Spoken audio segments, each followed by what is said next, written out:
जय श्री माता जी। आप सभी सहजी भाई और बहनों का today Sahajayoga news India YouTube channel पर हृदय से स्वागत है। आज हम एक और नए सहजयोग मिरेकल के बारे में जानेंगे। सहस्त्रार पर आपको इस विश्व की ही नहीं बल्कि संपूर्ण ब्रह्मांड की सामूहिकता उपलब्ध है और आपके मध्य हृदय में माँ जगदम्बा से मिलने के लिए समस्त देवी देवताओं, रुद्रों, गणों के साथ साथ समस्त जागृत मानवों, सद्गुरुओं, संतों व उच्च कोटि के महामानवों की सूक्ष्म चेतनाएं मिलने के लिए आपकी ध्यानास्थ अवस्था में ऊर्जा के सूक्ष्म कणों के रूप में निरंतर आती रहती हैं। सुनिए इस अद्भुत, अविश्वसनीय, अकल्पनीय मिरेकल में एक बार जरूर आप सभी। निरंतर सहज कार्य और ध्यान से ही होती हैं सहजयोग में प्रगति। निरंतर सहज कार्य और ध्यान से ही होती हैं सहजयोग में प्रगति। यह मिरेकल इम्पल्सेस फेसबुक पेज से साभार किया गया है। बात उन दिनों की है, सन 2000, जब इस चेतना को श्री माँ ने एक अच्छे यंत्र के माध्यम से अपने श्री चरणों में लिया ही था। उस यंत्र की श्री माँ के प्रति सच्ची श्रद्धा, निष्ठा, प्रेम, समर्पण, लगन व श्री माँ के प्रेम को सारे संसार में फैलाने के जुनून, उनकी सादगी व स्वच्छ हृदय भावों को देखकर व अनुभव करके यह चेतना आंतरिक स्तर पर प्रभावित हुई थी।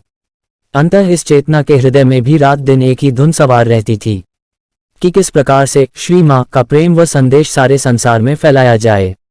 और यह जुनून आज उससे भी कई गुना ज्यादा है। यदि कुछ बदलाव आया है तो केवल इतना कि अब कुछ तरीके व स्तर पहले से काफी ज्यादा उन्नत हुए हैं। जैसे हम सभी लोग अपने दैनिक बाह्य जीवन में नई से नई तकनीक शामिल कर अपनी कार्य क्षमता को निरंतर बढ़ाते जा रहे हैं। ठीक इसी प्रकार से यदि कोई साधक साधिका अपनी ही गहनता में निरंतर गहरे से गहरे उतरता जाता है तो उसे अपनी स्वयं की आंतरिक आध्यात्मिक विभूतियों का लाभ मिलना प्रारंभ हो जाता है और उसकी चेतना निरंतर उन्नत होती जाती है और उसके साथ जुड़े हुए समस्त साधकों साधिकाओं को भी उसके आंतरिक अनुभवों व आत्मज्ञान से उनकी स्वयं की आध्यात्मिक यात्रा में बहुत लाभ होता है। इस चेतना को इस विषय पर याद आ रहा है कि अपने एक वक्तव्य में श्री माँ ने भी कहा था कि स्वयं को जानने से बड़ी कोई भक्ति नहीं है। अंततः आत्मसाक्षात्कार की प्रक्रिया के मात्र 15 दिनों के भीतर ही श्री माँ ने इस चेतना से उसके कार्यस्थल से ही अपना कार्य कराना प्रारंभ कर दिया था। यह चेतना उस माध्यम से कुछ श्री माँ के पोस्टर, चार्ट, कुछ सहज योग की किताबें व निर्मला योग की प्रतियां अपने साथ ले आई थी, जिसको अपनी कार्यशाला के ऑफिस में लगाकर अपने आने वाले क्लाइंट्स को श्री माँ के प्रेम को आत्मसाक्षात्कार के रूप में अवगत कराने का माध्यम बनने लगी थी। साथ ही उन सभी सहज की किताबों व श्री माँ के प्रवचनों को यह चेतना रात दिन इस तरह से अपने ऑफिस, घर व गाड़ी में पढ़ा करती थी मानो कोई लिखित परीक्षा पास करनी हो। इस चेतना के उस माध्यम से उसने आत्मसाक्षात्कार देने के तरीके के बारे में पूछा तो उन्होंने बताया कि जो भी आत्मसाक्षात्कार पाना चाहे तो उसको श्री माँ के पोस्टर के सामने बैठाकर उससे कहें लवाना कि हे श्री गणेश जी, मेरी कुंडलिनी माँ को उठा दो, और श्री माता जी से प्रार्थना करवाना कि हे श्री माता जी, मुझे मेरा आत्मसाक्षात्कार प्रदान कर दीजिए। बस इस चेतना ने ये 2 वाक्य रट लिए थे और इन्हीं दोनों वाक्यों से श्री माँ इस चेतना के कार्यस्थल पर नए खोजियों को लगातार जागृति देती चली गईं। मजे की बात यह है कि इस चेतना को अपने स्वयं के यंत्र में कभी कोई वाइब्रेशन आने प्रारंभ नहीं हुए थे। जब नए लोग जागृति को पाकर बताते थे कि उनकी दोनों हथेलियों में कुछ गोल गोल घूम रहा है, श्री माँ का यह जागृति का यह कार्य अच्छे से चल निकला था, किंतु इस चेतना की स्वयं की अपनी वाइब्रेशन लापता थी। नए नए लोगों को जागृति की अनुभूति पाता देखकर यह चेतना हृदय में अत्यंत प्रसन्न होती थी और अपने हृदय में सोचती थी कि चल कोई बात नहीं, तुझे कुछ अभी तक अनुभव नहीं हुआ तो क्या हुआ, इन सभी लोगों को तो श्री माँ जागृति व प्रेम देती ही जा रही हैं। इस चेतना की यह अवस्था लगभग 1.5 माह तक ऐसी ही रही और इस चेतना ने अभी तक श्री माँ के श्री चरणों में अभी तक अपना शीश भी झुकाया नहीं था, किंतु सुबह शाम ध्यान में प्रतिदिन 1-2 घंटे बैठने के लिए समय निकालना प्रारंभ कर दिया था। दिन में तो यह चेतना अपने ऑफिस में ध्यान में बैठ जाती थी, किंतु घर में यह चेतना सभी घर के सदस्यों के सोने के बाद रात में कभी 3 बजे तो कभी 4 बजे चुपचाप बिना किसी को पता लगाए ध्यान में बैठती थी। सोचती थी कि यदि घर के लोगों ने उसे हाथ फैलाए ध्यान करते हुए देख लिया तो सभी घर के लोग उसे पागल समझने न लग जाए और कहें कि किस चक्कर में पड़ गया, किंतु हर बार वाइब्रेशन नील बटा नील ही रहा करती थीं। किंतु वाइब्रेशन न आने के बाद भी इस चेतना के हृदय में श्री माता जी के प्रति अदम्य विश्वास था। ध्यान की पहली बैठक में ही इस चेतना ने श्री माता जी से अत्यंत विनम्रता के साथ कह दिया था, श्री माता जी, ये चेतना आपको नहीं जानती कि आप कौन हो, लेकिन आपकी बातें इस चेतना को काफी अच्छी लगती हैं।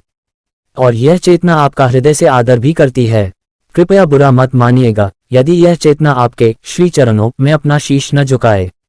बात यह है श्री माताजी कि इस चेतना ने आज तक कभी भी किसी के आगे कभी भी अपना सर नहीं झुकाया है, क्योंकि इस चेतना को अभी तक इस धरती पर कोई भी ऐसी शख्सियत का हृदय में अनुभव ही नहीं हुआ है कि यह चेतना किसी के चरणों को स्पर्श करे व उसके चरणों में अपना मस्तक झुकाए। श्री माता जी, यह चेतना आपसे वादा करती है कि जिस दिन आपके बताए अनुसार इस चेतना के सर पर वाइब्रेशन अनुभव हो जाएंगी, उसी दिन ही यह चेतना अपना सर आपके श्री चरणों में सदा के लिए रख देगी। इस चेतना को अच्छे से याद है जब यह चेतना श्री माता जी से प्रथम दिन वार्तालाप कर रही थी। उस दिन श्री माता जी बड़े प्रेम से मुस्कुरा रही थीं। श्री मां को प्रथम बार फोटो में देखने के लगभग 1.5 माह बाद इस चेतना की बहन ने भगवती मां का जागरण अपने घर रखवाया। तब इस चेतना के माध्यम से इस देवी के जागरण के बीच वाले अंतराल में श्री माता जी ने इस चेतना की जिंदगी का प्रथम पब्लिक प्रोग्राम 200-250 लोगों की भीड़ के सामने करवाया। प्रथम बार श्री मां ने इतने लोगों की भीड़ के सामने आत्मसाक्षात्कार दिलवाने व सहज योग के विषय में बुलवाने का कार्य लिया था। इस सामूहिक जागृति की प्रथमानुभूति में इस चेतना का हृदय श्री मां के प्रेम व करुणा से भर गया। आए हुए लगभग सभी लोगों ने चैतन्य को अपने सर, हृदय, उंगलियों व हथेलियों में गोल गोल घूमते हुए अनुभव किया। सबका अनुभव सुनकर इस चेतना का हृदय गदगद हो गया, किंतु इतना सब होने पर भी इस चेतना को फिर स्वयं कुछ भी चैतन्य का कहीं भी अनुभव नहीं हुआ। जागरण के समाप्त होने पर इस चेतना ने स्नान किया और फिर ध्यान में श्री मां के समक्ष बैठ गई। कुछ देर तक सदा की भांति माथे में अक्सर होने वाला भारीपन होने लगा और फिर हमेशा की तरह कुछ विचार आने प्रारंभ हो गए। और हमेशा की तरह जब इस चेतना ने ध्यान से उठने का उपक्रम करने की सोची, तो अचानक सहस्त्रार पर कुछ ऊर्जा की सरसराहट होने लगी और दोनों हाथों की उंगलियों में सनसनाहट व हथेलियों के बीचों बीच ऊर्जा गोल गोल घूमने लगी। यह अनुभव करके इस चेतना का हृदय बल्लियों उछलने लगा और इस अनुभव पर श्री मां की सारी सुनी व पढ़ी बातें इस चेतना को स्मरण होने लगी। चेतना को हृदय के भीतर यह समझ आ गया कि जो भी श्री माता जी ने कुंडलिनी जागरण के अनुभव बताए थे वे सभी इस चेतना के यंत्र में घटित हो रहे थे। कुछ देर तक इसी अवस्था का आनंद लेने के उपरांत इस चेतना ने प्रथम बार अपना शीश श्री मां के श्री चरणों में बड़ी श्रद्धा, भक्ति, समर्पण व पूर्ण हृदय से रख दिया, जो आज तक दोबारा कभी भी उठ नहीं पाया और न ही कभी पुनः उठ पाएगा। आखिर श्री मां ने इस निकृष्ट चेतना को अपने श्री चरणों में स्थापित कर उत्कृष्ट मार्ग पर चलने का इशारा कर ही दिया था। इस दिव्य अनुभूति के उपरांत इस चेतना के माध्यम से श्री मां ने इसके हृदय में प्रेरणा देकर अपने सहस्त्रार व मध्य हृदय में बने रहने व गहनता में उन्नत होने के लिए बहुत से तरीकों पर कई प्रकार के प्रयोग कराए, जो आज भी जारी हैं और कामयाब हैं। नोट करने वाली बात यह है कि अभी तक इस चेतना को सहज के किसी भी कर्मकांड, सहज टेक्निक व सहज सेंटर का अता पता नहीं था। इस चेतना ने केवल और केवल ध्यान और ध्यान पर ही सदा फोकस किया था और इस चेतना के माध्यम से श्री मां ने इस चेतना को बिना चैतन्य का अनुभव कराए 1.5 माह में सैकड़ों लोगों को आत्मसाक्षात्कार दे दिया था। उन सभी लोगों में से अधिकतर लोग अच्छे व मजबूत यंत्र बनकर आज तक जागृति के कार्यों में निरंतर संलग्न हैं। इस 1.5 माह के दौरान सबसे पहले 3 परिवारों में से श्री मां ने श्री कालिया जी मेरठ को जागृति दिलवाई थी, जिनके माध्यम से कड़क धूप, अत्यंत ठंड व बारिश में निरंतर खुले में उन्हें खड़े करवाकर उनकी देखरेख में श्री मां ने मेरठ शहर के मेन दाबका सेंटर के भवन के ढांचे का निर्माण करवाया था। फिर उसके बाद कालिया जी के कहने पर विनोद अंकल के परिवार ने आत्मसाक्षात्कार पाया और फिर विनोद अंकल के बताने पर श्री दीपक त्यागी जी के परिवार ने श्री मां का प्रेम पाया। और इस 1.5 माह के बाद जो श्री मां ने मेरठ में धुआंधार सहज जागृति का कार्य लगभग साल भर तक इस चेतना के माध्यम से लगातार करवाया। साथ ही साप्ताहिक सामूहिक ध्यान इस चेतना के स्थान पर भी होना प्रारंभ हो गया। लगभग हर सप्ताह किसी न किसी स्थान पर आत्मसाक्षात्कार का कार्यक्रम होता था। उसी कार्यक्रम में जो लोग आते थे उन्हीं में से कोई न कोई अगले सप्ताह के लिए निमंत्रण दे देता था।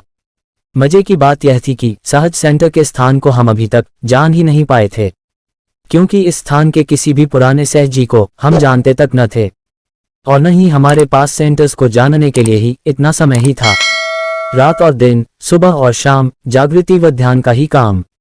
100 से भी ज्यादा रेगुलर ध्यान करने वाले सहज जी तैयार हो चुके थे और हर सप्ताह निरंतर बढ़ते ही जा रहे थे। हम सभी आपस में एक दूसरे को अपने अपने घरों में बदल बदल कर ध्यान के लिए निमंत्रण देते जाते थे और कम से कम 15 से 20 सहजी हर सप्ताह एक दूसरे के घरों में सामूहिक ध्यान का आनंद लिया करते थे। फिर इन्हीं में से एक दिन एक सजी ने मेरठ के एक जैन धर्म के धार्मिक ट्रस्ट में ध्यान कक्ष की व्यवस्था कर दी। फिर हमारा सामूहिक ध्यान अब बृहस्पतिवार के दिन सायंकाल को इस स्थान पर व रविवार के दिन किसी न किसी सहजी के घर पर चलने लगा।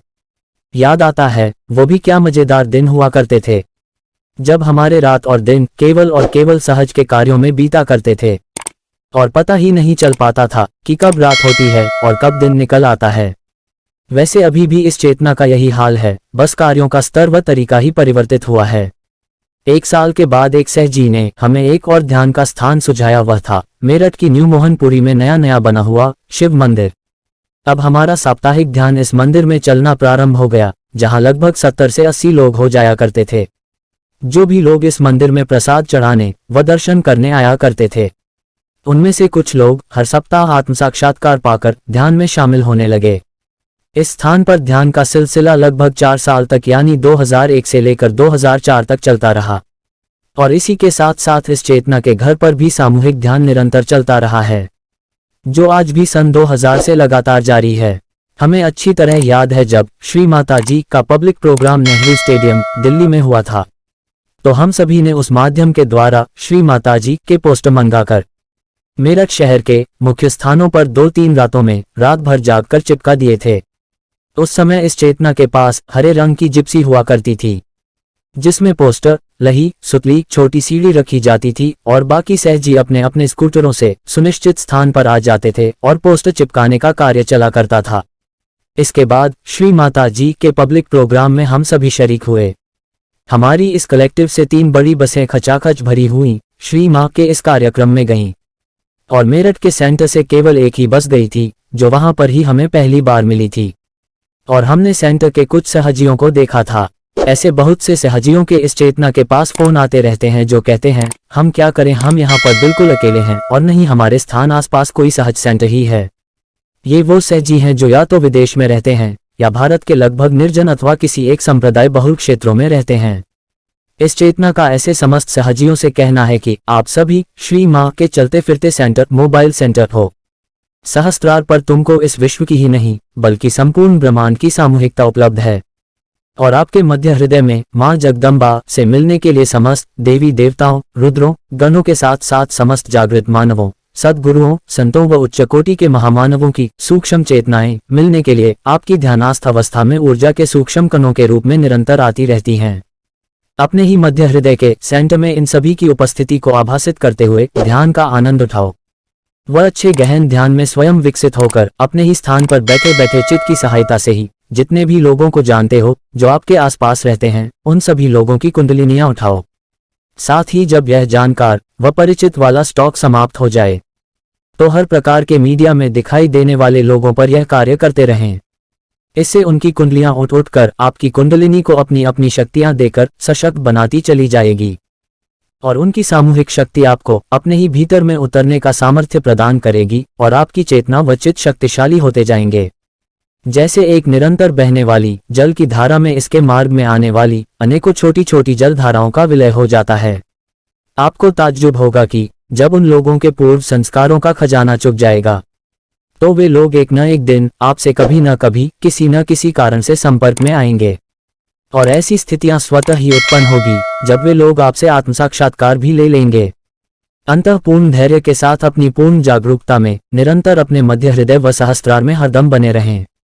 जैसे रात्रि में एक दीपक के जलने पर उसके प्रकाश को दूर से ही देखकर अनेकों कीट पतंगे उसकी ओर स्वतः ही आकर्षित होते हैं। जय श्री माता जी।